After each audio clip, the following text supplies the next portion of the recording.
Hello, everybody. Welcome to another exciting episode of Jimmy's Jambox. We're here. We're back at it again, and we're going to get on into it. But before we do, as always, please make sure to like, subscribe, push all the buttons, do all the things. You know, I don't know where they are, but you do, and I trust you. And with that being said, here's a quick word from our sponsors. Organic herbs and botanicals, skincare and edibles, wellness for body and mind. The Brothers Apothecary. Fine teas and remedies. Ronald Records. From indie gems to classic hits, discover the heart of local music. With live shows all the time, up close and personal, and regular releases on their in-house label. Ronald Records. Supporting the community, one track at a time. All right, thank y'all so much for watching again. Shout out The Brothers Apothecary, Ronald Records, and Portland Water. Thanks for keeping us hydrated. And with that being said, let's go ahead and get on into it. Here is today's guest. What's good, y'all? It's your boy K-Penn. Hello. Thank you so much for joining us. Of course, anytime. Yeah, why don't you tell us a little bit about, who you are, where you're from, what you do. Give us that Tinder profile of your involvement with music. Yeah, so I've been making music since probably about 2012. Okay. Name's K-Penn, hip hop R&B. I have 4 studio albums out right now, but basically I've been going all the way back to that Piff era. Gotcha. And what got you into music initially? What was the starting point for you? Well, hip hop's always been my life basically. Mm-hmm. So literally, whether it be riding around town with my dad, listening to 50 Cent and Kanye, or my mom putting me on to some classics back in the day, just listening to Tupac, Me Against the World, mm-hmm. Just stuff like that. I was really big into it. And then it was 7th, 8th grade, I started freestyling for friends. And I was I remember, I used to actually, when I was 6th, 5th grade, I used to pretend to I would rap Lupe songs to my parents, mm-hmm. and then be but they weren't mine, you know what I mean? But I just pretend. I'd be yo, I got a song real quick, just close your eyes, I'm gonna rap it. And then they give me all impressed. I'm it wasn't even mine. But it would just be the fact that I'd learn lyrics and just really immerse myself in the music. And it wasn't until probably around 2011, 2012, mm-hmm. that I started taking it seriously, because I was a freshman in high school, tried out for the basketball team. My whole dream was to go play basketball at college, get a scholarship that way. But then when I didn't make the team, I was instead of actually just going back next year and trying out, I was maybe I should just take this rap stuff a little bit more seriously, really try to do it because I love it. And, and I was I know I'd be good at it. And so then I just started doing that full fledged. My aunt bought me a microphone for $60. I was using my grandma's 2001 computer, you know what I mean? Yep. Trying to make it work on Audacity and mix and master my own mixtapes. Oh, shout out to Audacity. That was the original one for a lot of people. The original. And I was my man, his name's Free, producer. His name's Jackson Freeman, but his producer's name's Free. Mm-hmm. And we just would link up in my little room, make a bunch of music, and then put it out. I'd sell them on little CDs and stuff like that. So hell yeah, I dig that, man. So you really just were kind of in it from the beginning. Yeah, always. And then growing up, I know it sounds like your parents introduced you to a lot of music. Was anybody else in your household any kind of music making, or doing any kind of music making, or performing at all? My dad was always a hustler, so he actually had his own music label, K-Penn Records. Okay. And so but that was a long time ago. And so my stuff was completely, detached from that. But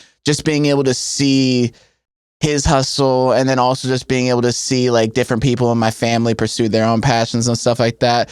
It was kind of just me, but I just was I've always had this belief that if I were to be able to put in enough work and study the craft and study the art in the right way, I'd be able to be one of the best of all time. And so I've just been grinding that was going to be what it is. So yeah, I dig that. Yeah. Now, before we get into more of what you do in the present day with it, I do have a couple foundation questions I like to check in with everybody on. Yeah. And this first one is one we ask early. It's one we ask often, and it's definitely a crowd favorite. What was the first album you ever bought with your own money? So that's a good question. First album, it would either be the Game's I believe it's the Red album. Mm-hmm. The one with like Tyler Creator, Lil Wayne, Kendrick. That's the first time I ever really heard Kendrick Lamar on, I think it was like The City or something like that. Mm-hmm. So I think it was that one, honestly. I was at Target and I think I just bought that. But then I have a lot of CDs. Yeah. So. Yeah, no, it's always just the first one that gets it all kind of started. Right. And it's definitely a quality choice. Mm-hmm. And then what was one of the first live shows you ever went to that was like specifically one you wanted to go to? I think Kendrick Lamar 2012. That's actually one of the reasons why I got into, like, because I was always freestyling for people. And at my school, like, people always consider me like the hip hop kid. They're like, oh yeah, like the dude who like gonna be a rapper. Like I'd even tell like my principal and shit. Like they're like, what are you gonna do when you grow up? Like, you know, what's gonna be your job? I remember like, I'm like, I'm gonna be a hip hop artist. You know what I mean? I'm gonna be a rapper. And they'd always be like, you're so smart. You know, you got, what else you gonna do? And I'm like, I'm gonna make it work. Like that's what I want to do. Yeah. So I would say that Kendrick Lamar concert at the Roseland right before Good Kid, Mad City came out. I saw that, a sold out show. It was like BET Music Matters was like helping present it. Oh yeah. And I just remember seeing him there and I was like, I want to be on that same very stage influencing people the same way that he, you know, influenced and inspired me. And then a couple years later I ended up being on that same stage. So, you know, just continuing to elevate it. So I dig that. Well, usually the next question I have is, do you have a defining moment where you decide you want to take it more seriously? But since you have already shared those, let's go ahead and dive on into more of you in the present day. Yeah. We are going to get a super easy one out of the way. Mm-hmm. How'd you pick the name? The name. So honestly, people have always given me a lot of nicknames growing up, you know what I mean? Like that are play on like Kyle, you know, and so because my name's Kyle Penn. Mm-hmm. Just K-Penn, you know, and I put the dash in between so it's a little bit more, you know, just personalized. But yeah, gives people like still part of me, like eventually, who knows, maybe as I evolve, I might change my name to just my full name, just Kyle Penn, and like, you know, down the line. But for right now, K-Penn's been rocking. So no, I dig that. Yeah. And it's definitely like, it's not a difficult one. You know what I mean? It's easy to remember. It's easy to spell. It looks cool. Mm-hmm. You know, I mean, even the dash kind of gives it just kind of that extra layer. Like I always do this bit where I break down names. So it's like, it's functionally it works well. And it's like, it's not too heady. You know what I mean? You're not like the destroyer of worlds. Like, you know, nobody has to really like decipher it. And you know, it's probably not hard to respond to. You know what I mean? Right. Yeah. I'll save the crazy names for the song titles and the album titles. They make you think. Oh man, if you have another album coming out called The Destroyer of Worlds, I call credit now. Right. No, I'm kidding. We'll go 50-50 on it. Perfect. All right, and then let's go ahead and talk about your writing process a little bit. Yeah. And we're gonna break it up into chunks, but we're gonna start right at the beginning. Okay. So when you get inspired, you're ready to make a track. Mm-hmm. How do you go about getting one started? I mean, I used to write my songs before I'd even find the beats. So I used to just like be a way of flowing, like, because I feel like my most ideal writing isn't by forcing it out. It's almost like it sounds interesting, but like almost like God's flowing through me or like some other thing. Like as long as like I'm not have to thinking about it and it's just flowing, you know, like that's the best to me. Cause then it's like nobody could say what I'm going to say, you know what I mean? Yeah. What I would say. And it's just like unfiltered and just me. And so as long as it's that, like, I'll write a song, and if it's a couple bars in and I don't feel like that oomph with it or it's not resonating, I'll just throw it away and go to a different beat. Like I won't even rewrite. I'll just be like, you know what? I was like, I don't think this is pulling what I need out of me, and then I'll just go to something else. So for me, I'll find a beat. And like that was more before I just write without the beat. Now it's like I find the beat. If it inspires me, I'll freestyle a little bit, get a couple of flows going, and then I'll try to figure out a point or a theme I want to highlight or something in my life that I can give the consumer to kind of give them an idea of where I'm at or where, you know, mentally, you know, or just where I'm at in life. So, yeah. Oh, yeah. No, I dig that. Mm-hmm. And then as far as like picking out the beats go then, like, are you getting them online? Do you got them from people now? Like, how do you go about getting them added in afterwards? So if we're talking like the mixtape days back in the day, it would be like any beat I could get my hands on, you know what I mean? Yeah. I'd be doing my own remixes too, you know, non-monetized and just like kind of that stuff. Then as I started evolving, like 2016, I started actually spending money on studio time. My friends' parents knew I rapped, and so they gave me a free hour at Momentum Studios. Oh, hell yeah. And I remember going there. I recorded my first in-studio, like, you know, like studio record, which was Summer Nights. Mm-hmm. And that ended up really taking me to the next level. And I just remember the producer for that was actually Made in Tokyo and K-Swisha, I believe. And they had a beat that they were giving out for free to people that was just like, yo, we produced this, like, do what you do. And then people really liked my take on it. And from there, I was like, maybe I should like be like finding some like personalized beats from like, you know, different people. And so I started working with local producers such as like Jay Free.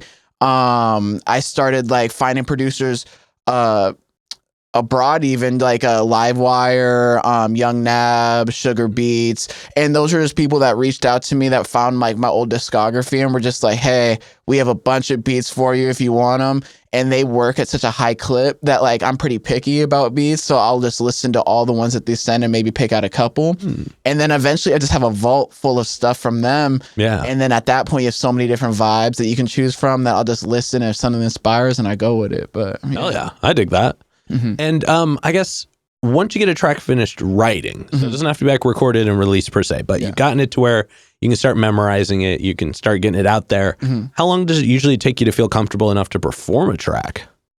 It could be as soon as the next day. So I do a lot of shows. Like I just did 52 shows 2024. Performed on all of them and presented on all of them. And I do different sets each time. So I have like over 200 something songs. So there's always some stuff to choose from. It could be because when I make the song, I'll write it and then I'll practice it a lot. So then when I go get studio time, I'm not wasting anything. Yeah, you're just going in there and laying it down. Because some people will pay money to rent the studio and then they'll be like, okay, I don't know what I'm going to do. So I'm just going to have to hope something comes up. And if it doesn't come up, I'll have to force it. I'm like, let me memorize everything. So then when I do get in the studio, it's just boom, boom, boom. And then with like 3 hours, I can get like 8 songs. Yeah. You know what I mean? Mixed, mastered, all that stuff. Because it takes me I've memorized them so well that it takes me about 15 to 20 minutes to just record my end. So, yeah. Gotcha. Okay. And then because you have so many tracks, like live, are you like changing up your set every single time? Do you try to like, okay. Yeah. I want to make sure people aren't just like going to one show and be like, I've seen the exact same K-Penn each time. Or like, I know what he's going to do, so I might skip this one. I want to make it so new people always get a different vibe. I can curate a set towards the demographic of who's going to be there. And I kind of did that because I was opening for big artists like around 2016 to 2018 to kind of get my name out there a little bit more. And not every artist was exactly my type of sound. Yeah. So I had to figure out what songs in my discography I could use to appeal to their crowd instead of just being like, I'm completely different than the guy you came to see, but like maybe you'll like me, you know? So I would say just kind of adapting to each demographic that's going to be there and without compromising my integrity creatively and what I want to do artistically. So. Well, like I was saying before, it's probably not hard for you to pull off because, I was checking out your music on Spotify and you've got stuff going all the way back to like 2018 and it's a crazy amount of music. It is just a literal grip of it. Right. And I mean, your flow is it's very chill. It's very articulate. It's very like, it's bouncy, but tight. Right. If that makes sense. No, I like that. And you have a very wide range. Like some of those tracks are a little harder. Some of them are a little more laid back, but notably all the way through your beat selection is super solid. One track in particular jumped out to me was Level Up. That one really just, that one kind of grabs me a lot. But rather than like name drop, multiple tracks from your experience and, you've only got 3 like previous full albums and the most recent one, which just came out earlier this month, which I guess it'll be last year now by the time this comes out. But it's really good. It was called If Walls Could Talk. It's 11 tracks. It's 30 minutes. It's definitely some of your tightest work. I appreciate that. Like and it's crazy because like everything I've said about your music, like all the stuff I just said, all applies to the full album. Like it's very, it's put together really well. It's definitely all the tracks kind of vibe as a group, but also individually. And you can tell there's just this like level of intention throughout the whole thing. So all the way through, it's just a really well put together experience. I'm glad you said the intention part because it's an interesting time. Like, so with Real One, my previous album to this, which was my 3rd album, that album was my biggest album yet. It's about to push 2 million streams up for just the album. And that's only on Spotify. And so that album, I was working at a dispensary at the time, which was like my year 5, I think, at that job.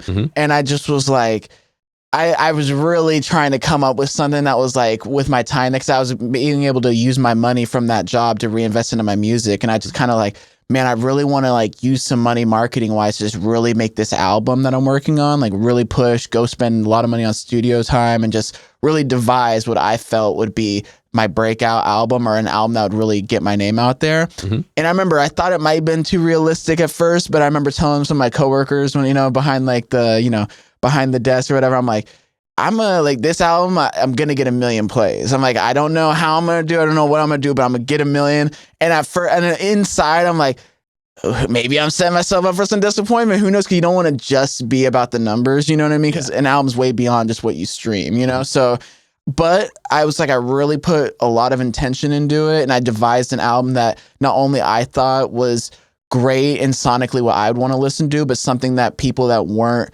hardcore K-Penn fans could actually just throw on for any and everybody, and actually impress them and be like, oh, I want to listen to this, or I'll put it in my playlist. Yeah. And then lo and behold, I put that out, and the singles started getting 100,000 each one. And then the whole album just started really going off. And even to this day, it still gets a lot of streams. But that was the contrast to If Walls Could Talk.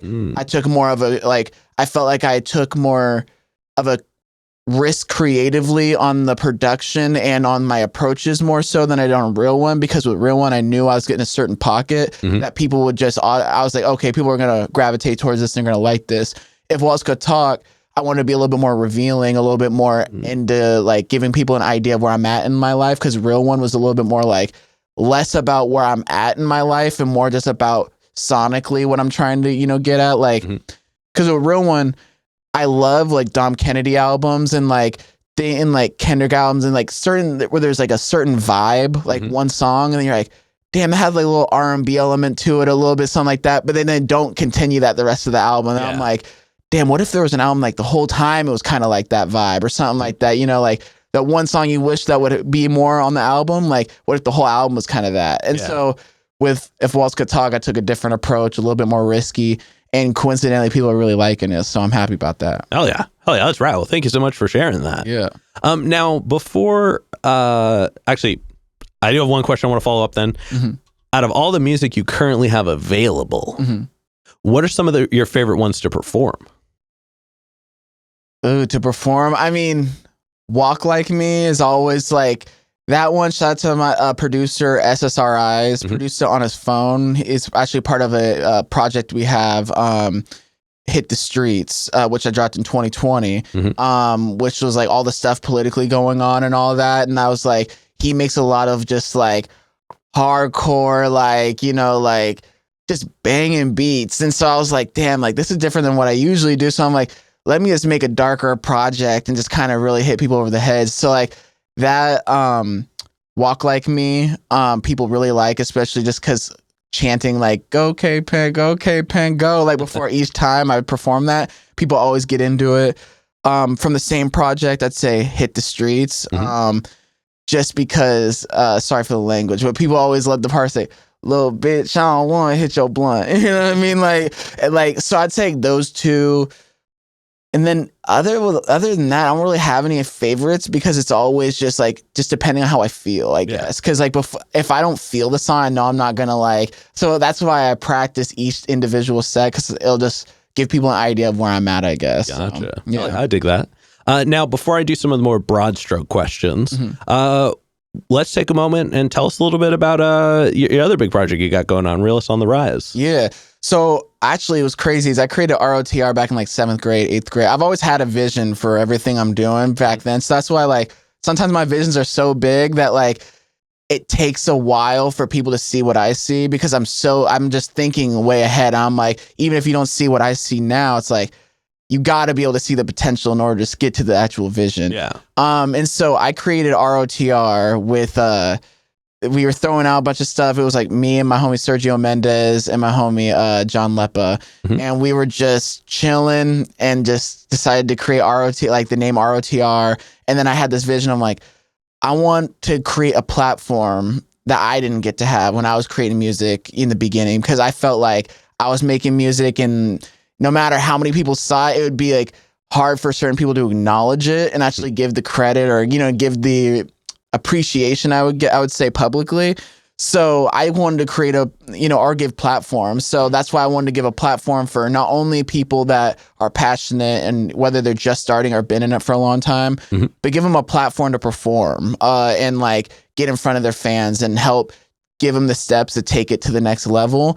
And so ROTR, Realist on the Rise, is basically not only a collective of like-minded people, but just a label, a production company, eventually, I mean, getting into film and stuff like that. So, it's basically the tree of it all. Yeah. Gotcha.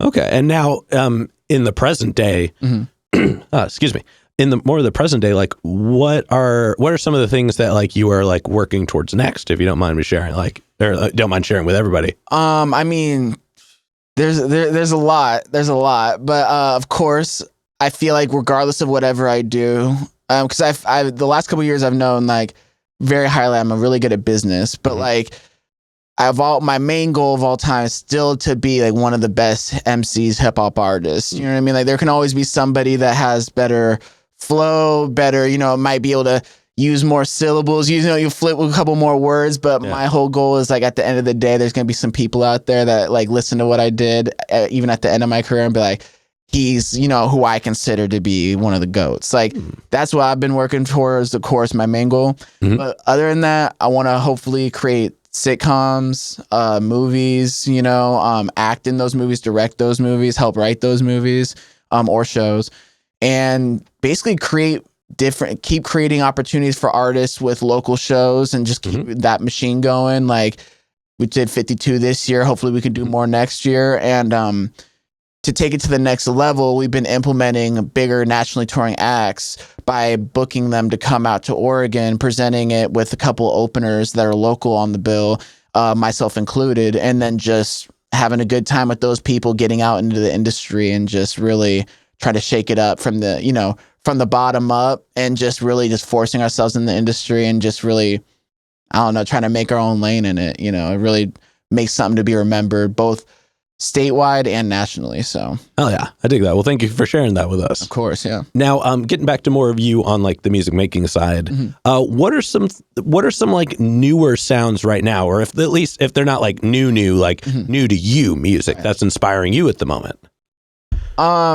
So mind you, each thing I do, so you might hear one thing, by the way, that I do, and then that is like, I have a bunch of other stuff in the tuck that are whole different sounds. I like to drop one sound at a time, like right now I'm sitting on like 6 projects for next year, you know what I mean? All different producers. So I like to take different approaches per project. But in terms of what's been inspiring me, I would say like Kendrick Lamar's GNX, hence why If Waltz Could Talk was 30 minutes, because I really liked how GNX was one of those things I could just put on a drive, and then by the end of the drive, I feel like I didn't skip anything and it's just done. You know what I mean? I'm like, I might want to play that back one more time. So that, of course, underground cats like my Jackson Freeman be putting me on to a bunch of underground people. Boldy James, Rock Marciano. I saw Rock Marciano live, got to talk to him a little bit, and that was a dope experience because being able to see him live and see how he was able to rap for so long, such complex verses, and not lose breath or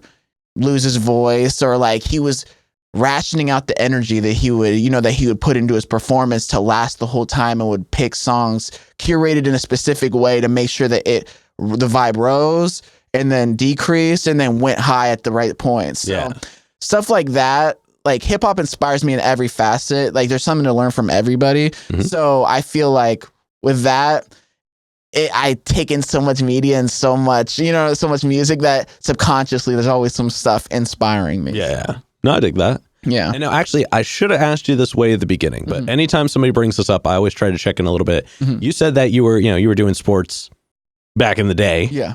What are some of the similarities you find between like sports and music? Well, so I've been playing organized sports since I was like kindergarten, if not a little earlier, so it was like, so with that, I feel like in going into high school and then even after high school, I played basketball still too.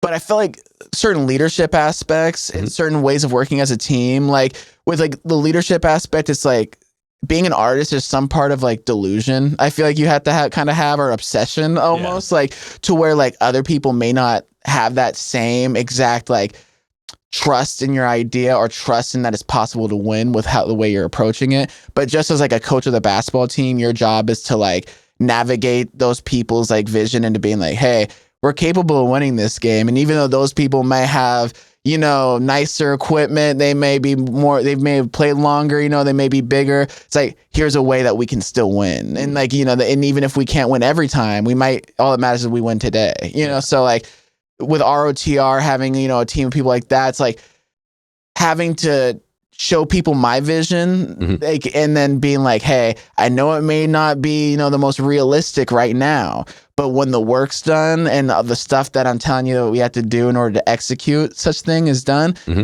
it'll all be visible, you know, and then you'll be able to see what I'm talking about. But so having that certain trust, I would feel like in your skill and your prep work, like for shows, I practice on a treadmill at least one time a day for like 2 weeks, if not a week, going to the show, depending on how much time I have. And because I feel like I'm anxious when I don't practice enough. Same thing with basketball. If I don't go and put up 1,000 shots, you know what I mean, before a game or whatever, like multiple times, I feel like I'll get the ball and I'll let it go. And I don't know my form as much, or I might mess up a couple times, as opposed to when I've done 1,000 shots a day for a couple days. I'm not stressing. Give me the ball. This is like my 5,000 shot, you know what I mean? The last couple of days. So I feel like the practice makes perfect. And when you practice, your anxiety goes down a little bit, which allows you to perform better. So, oh yeah, well, that's awesome. Thank you so much for sharing that. Of course. Yeah. All right. Now, before we move into the next part, this next question is probably the densest question in the interview. Okay. But we talked about, you know, your experience with music, the actions, the reactions. But when it's just you and music, one-on-one, what does music give back to you? I mean, if I didn't, I'd be making music even if nobody else heard it, because it's just how I stay sane. You know what I mean? Like, it's how I express myself. It's how I can actually tap in with certain emotions and certain things that maybe I'm having trouble, you know, get into. I remember when I was younger, I was like, part of my music, I didn't want to show too many people my music early high school, because like the people that heard it, I'd be open freestyling, doing all that, but my music would be very revealing and very like just stuff that was like going on in my life or that I experienced previously. And sometimes I was like, damn, do I want everybody to know that, you know, kind of thing? But it was like, but it's just how I had to do it, you know, because I had to get myself out there, you know, some way. So I feel like with that, it clears my mind. It gives me access to certain parts of me that I may not fully know. But once I write it out and once I really get out there, it gives me a better understanding of certain things that I might be thinking or feeling. And I mean, music's always been there for me, whether it be like growing up, you know, not having as much money, or, you know, and just like, or whether it be, you know, dad in and out of jail or mom in and out of jail, stuff like that. Like certain things, it would just be there for me at all times. So therefore I was like, that's why I never leave it alone. Because even at my worst, it's there. And even at my best, it's there. And nonetheless, I feel like it's a vessel for me to be able to achieve the most that, you know, I can, not only, you know, as a person, but just career wise, all that stuff. So I don't know, I always feel like it's a gift. So I try to nurture that gift as much as possible. So yeah. Oh yeah. Well, thank you for sharing that. Of course. Yeah. All right. Now we're going to move on to some hypothetical questions. Let's do it. For these, sky's the limits. The questions are all made up, so the answers are allowed to be as well. Okay. But this first one is pretty straightforward. If you could work with any one person, the only requirement is they have to be alive. Oh, I have to be alive. Okay. Who would you want to work with, and how would you want to work with them? So, I mean, right now it had to be Kendrick Lamar. Yeah. I was like, it had to be Kendrick Lamar. And then with that, I would almost want like a Money Trees type thing where it's like set up. Like I wouldn't even care about having to like out rap him or do anything like that. It would literally just be like a setup for the best song possible. Cause I feel like if me and him got on the song, that would be something where like, I feel like I'd try to take it back to like Section 80 type vibes, you know, where it was like, where it's like revealing, but yet it's like also motivational, but it also is a kind of introspective of what the generation's going through. So I'd try to make some shit that's like bigger than just us, but still, because I'm a hip hop head, do some shit, or it's like, you know, we just enjoy bouncing off of each other. So if not that, I'd say like, if not him, I would probably say someone like Dom Kennedy. Yeah. Okay. So Dom Kennedy would be the other one. Just because From the West Side with Love 1 and 2 is like some of my favorite albums of all time. And even his last album, Class of 95, like that was literally like one of my top most listened to albums last year, and he was actually my most listened to artist of 2024. So yeah. Hell yeah, I dig that. Mm-hmm. And then subsequently, who's a local artist that you're aware of that you haven't gotten to connect with yet, but you would like to? Like connect, like we haven't made music yet, or just connect in general? Yeah, I mean, we'll leave it a little more open. I'll let you interpret that one however you'd like to. If we're talking make a song with, I would say Cool Nuts. Hell yeah. I did a show. I presented a headline show for him at the Alberta Street Pub in 2024. And that was a really dope experience. A lot of people really appreciated that, and that was just, in my opinion, really good for the culture. You know, especially statewide. You know, in hip hop.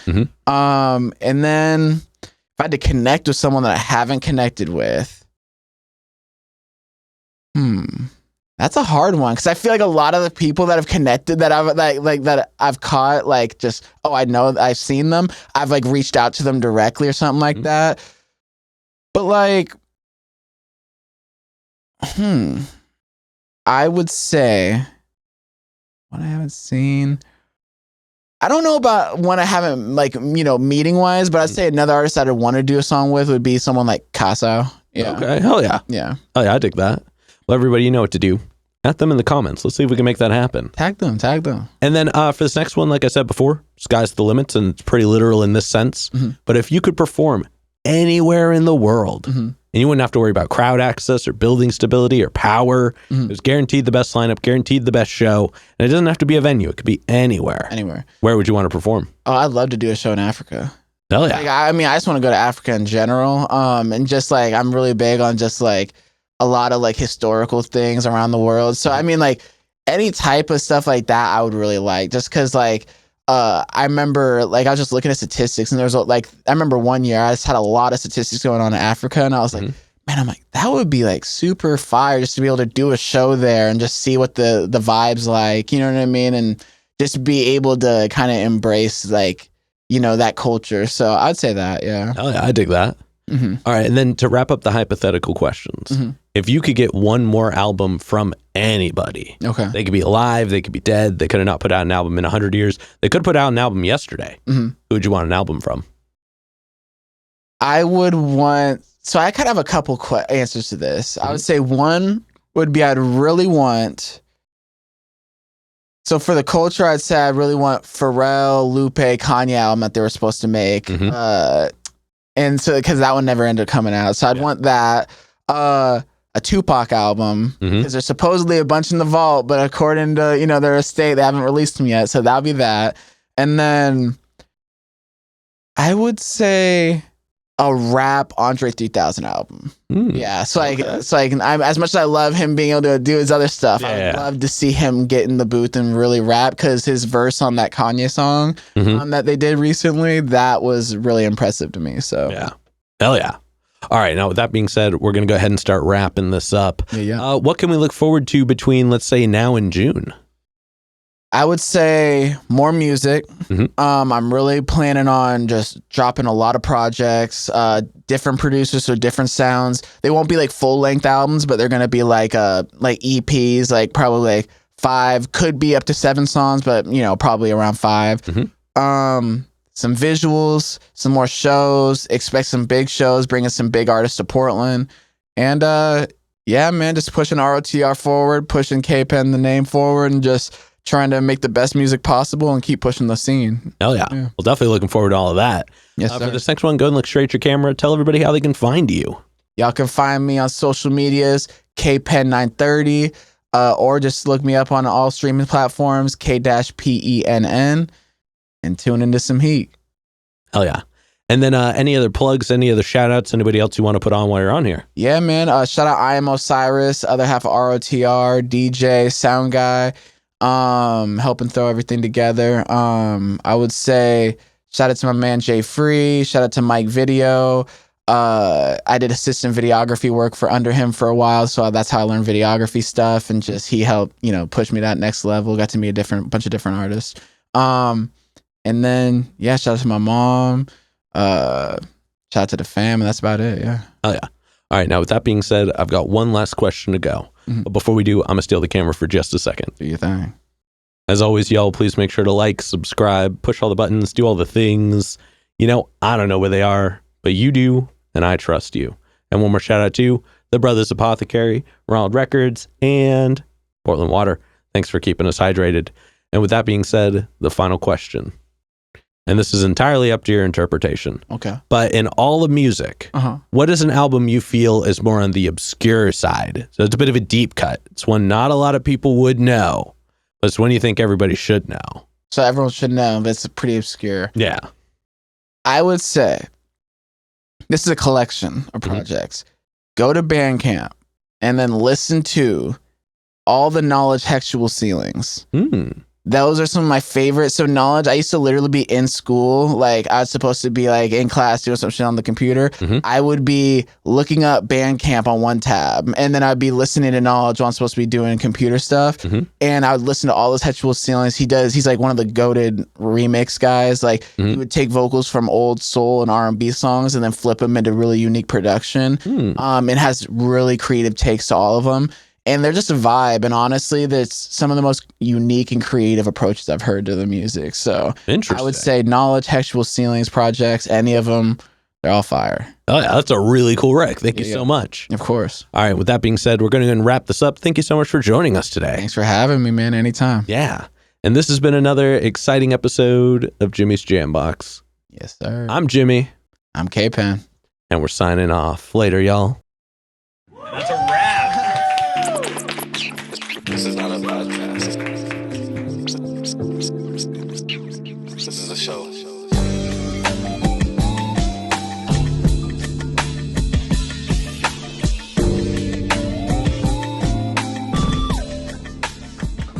Keep jamming.